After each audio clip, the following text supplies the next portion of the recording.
dog trainer figured out this pup's weak spot. Once you put it in water, it won't bite anyone. He led the Shiba Inu slowly toward the river. At that moment the puppy looked like it was backed into a corner. It panted heavily and lunged toward the shore with all its might. They thought this scary experience would calm it down a bit. But when the owner tried to put the collar on it, it still bared its teeth and growled low warnings. The trainer kept moving toward deeper water. His rule was to keep going until the puppy stopped growling completely. 3 years ago the owner brought home a stray Shiba Inu from the streets and gave it the cute name Jerry. Under his careful care it grew up happily, but when it was less than a year old it started showing strong aggression. Now whenever someone gets close it lets out a deep threatening growl. Anyone who gets near its territory gets intimidated by its warning bark.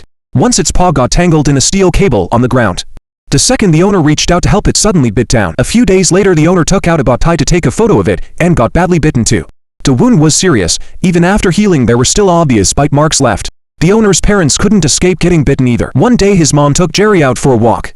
It liked chewing on the tender grass by the road. His mom wanted to pick some for it, but it thought she was stealing its food and bit her hand in an instant. His dad rushed over to stop it and got bitten as well. To this day, that bitten finger still has limited movement. Living with Jerry put a huge strain on the whole family. The son often blamed himself for not training the dog properly. He watched countless videos on training Shiba Inus and learned many tricks.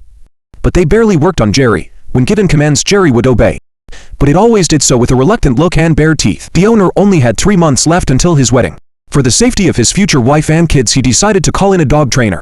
After arriving at the house the trainer pointed out that Jerry's biting wasn't entirely the owner's fault. Shiba Inus retain strong wild instincts in their blood close to wolf-like behaviors. These signs might have already shown up in daily life. They just went unnoticed by the owner. Every time the owner held food in his hand, Jerry would let out a low whimper first, then it would get restless and fidgety. If it didn't get the food for a long time it would stare at the owner's hand waiting for the perfect moment. Usually well-behaved dogs would read their owner's eyes to see if they could eat. But dogs like Jerry wouldn't submit to those hints. Shiba Inus are a breed with selfish personalities and strong possessiveness. Just like wild canines they weigh the pros and cons before acting. So to truly change its behavior, the trainer had to step in with professional methods. Drop a comment if you want to see the next part.